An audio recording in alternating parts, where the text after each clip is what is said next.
그러나 처음부터 상대를 비방하고 나오진 않았습니다. 그러니까 금강경에서는 대성을 우월하다고 생각한 것도 아니고, 금강경이 철두철미하게 금강경에서 주장했던 것은 부파분열의 그 논쟁들을 멈추고 부처님이 우리에게 가르쳐준 부처님의 바른 가르침을 실천하는데 함께 보살의 길로 가자, 이런 주장이었던 것입니다. 우리는 이제 이번 금강경 강의를 통해서 금강경에서 뭐 고고한 깨달음을 추구한다, 발 안욕 따라 삼약삼보리심이 문제가 아니라 보살의 길을 우리가 함께 가는 그 가르침이 금강경의 요지가 된다. 그러면 그것이 어디에 나타나느냐? 금강경에 그대로 나옵니다. 제1 금강경에 보면 이와 같이 나는 들었습니다. 한때 부처님께서는 사이국 기수국 고도곤에서 큰 비구 승가 1250명과 함께 계셨습니다. 그때 세종께서 식사하실 시간에 옷을 입고 바루를 들고 사위대성에 들어가시어 그 성에서 차례로 밥을 빌어 돌아오시어 식사를 마치시고 옷과 바루를 수습하시고 발을 씻으신 후에 자리를 깔고 앉으셨습니다. 그 다음 문장으로 이어집니다. 그 번역된 글 11쪽 아래 한글 번역입니다. 그때 장로 수보리가 대중 가운데서 일어나 오른쪽 소매를 걷어 올리고 왼쪽 무릎을 땅에 대고 합장 공경한 후에 부처님께 사려였습니다. 놀랍습니다, 세존이시여. 열애는 보살들을 마음에 두시고 보살들에게 가르침을 부촉하시는군요. 세존이시여, 선남자 선여인이 위없는 평등한 깨달음을 성취하고자 마음을 일으키면 어떻게 머물고 어떻게 마음을 항복시켜야 합니까? 부처님께서 말씀하셨습니다. 옳습니다, 옳습니다, 수보리여. 그대의 말씀과 같이 열애는 보살들을 마음에 두고 보살들에게 가르침을 부촉합니다. 그대는 이제 잘 들으십시오. 그대를 위하여 이야기하겠습니다. 위없는 평등한 깨달음을 성취하고자 마음을 일으킨 선남자와 선여인은 마땅히 이와 같이 머물고 이와 같이 마음을 항복시켜야 합니다. 세존이시여, 그렇게 하겠습니다. 기꺼이 듣고자 합니다. 이게 이제 구마라집 3장의 번역입니다. 이 경을 만들었던 사람들, 다시 말해서 부처님 열반하신 지 500년 됐을 때 BC 1세기 이 무렵에 인도에서 필요한 건 뭐였냐면 지금 보살승을 향해서 말하자면 개인적인 아라한이라고 하는 개인적인 성취를 우리가 목적으로 하지 말고 이 세상, 모든 세상 사람들이 함께 행복한 세상을 추구하는 사회적인 불교운동으로 함께 갑시다. 부처님께서는 그러한 생각을 가지고 우리를 가르쳤던 거 아닙니까? 이걸 이야기하려고 했어요. 그러니까 분열하지 맙시다. 여기서는 뭐죠? 분열하지 말고 보살의 길을 함께 갑시다. 이렇게 이야기하려고 하는 겁니다. 그러면 여기서 우리가 한 가지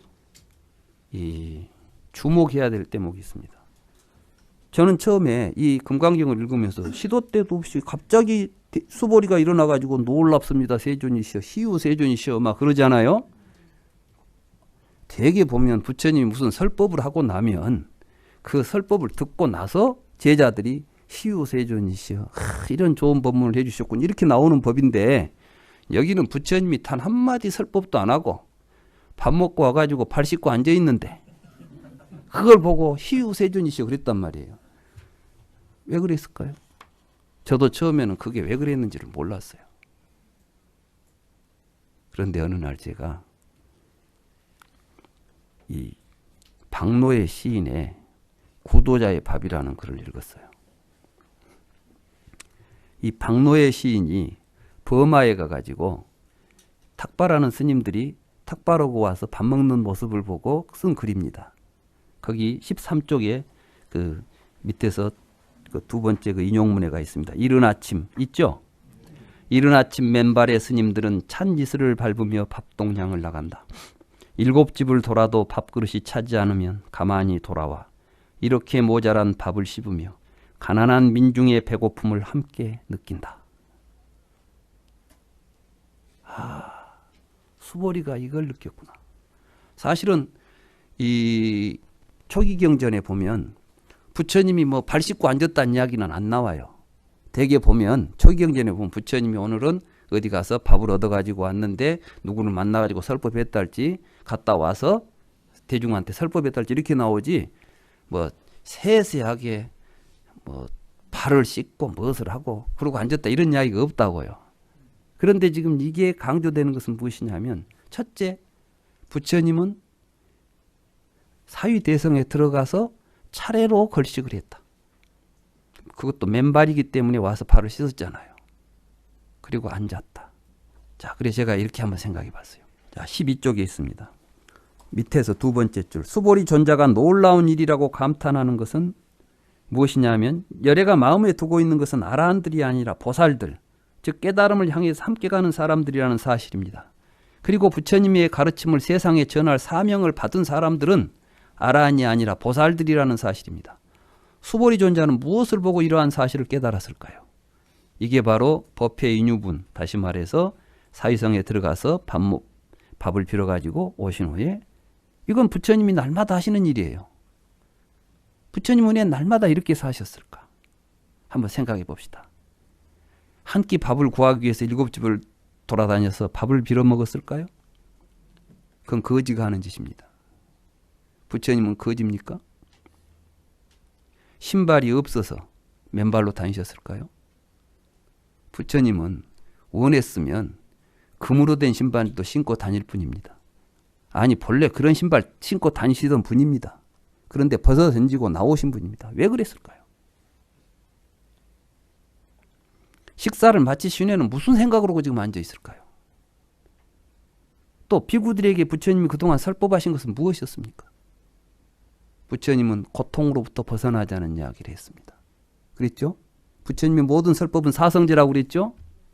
근데 우리는 그 맞지마 니까야 85경에 보면 보디 왕자에게 설한 경에서 보디라고 하는 그 발지국의 박가라고 하는 빨리어로는 박가고 발지국의 왕자가 큰 좋은 궁전을 지어놓고 부처님을 초대합니다. 아무도 올라가지 않은 계단을 부처님에게 오르시도록 하면서 거기다가 하얀 카펫을 쫙 깔아놓고 쫙 올라가십시오. 얼마나 영광스러운 자리입니까? 호사스러운 자리입니까? 근데 부처님이 갑자기 융단 앞에 서서 걸음을 옮기시지 않습니다. 그때 아난다 존자가 보디 왕자에게 이렇게 말합니다. 왕자여, 융단을 거두십시오. 세존께서는 융단을 밟지 않으십니다. 열애는 가장 낮은 사람을 바라봅니다. 부처님은 이런 분입니다. 항상 가장 낮은 사람을 마음에 두고 사셨던 분입니다. 왕자의 화려한 궁전의 초대를 받아 가셨지만은 그분의 마음속에는 낮고 천한 사람들이 자리 잡고 있었던 것입니다. 금강경에서 수보리가 이걸 깨달은 겁니다.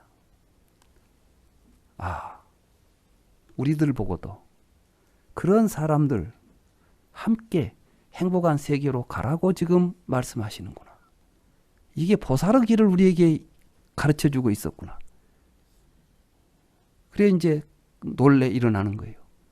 부처님은 이렇게 사셨군요.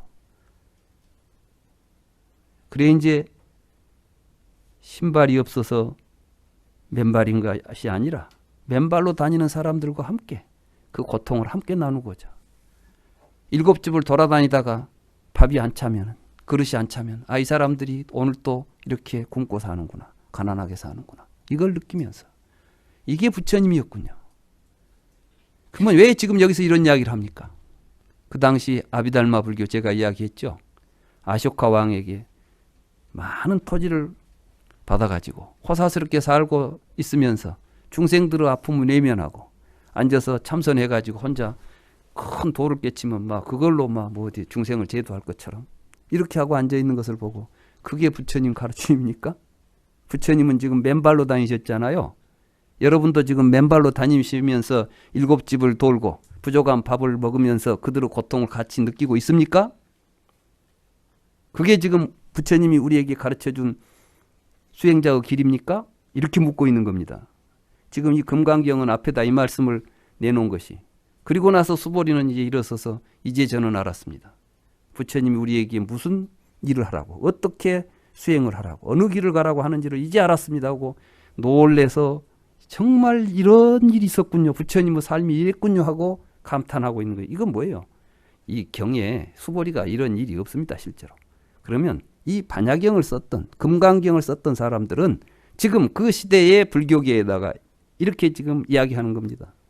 부처님이 맨발로 7집을 돌아다니시는 삶을 그대들은 지금도 실천하고 있는 것입니까? 그리고 그 뜻이 무엇이겠습니까? 개인의 열반을 성취하기 위해서 그랬겠습니까? 사회의 모든 고통을 안고 함께 가자고 하는 것이 불교입니까? 금강경은 이제 우리는 부처님의 가르침을 보살들이 계승했습니다.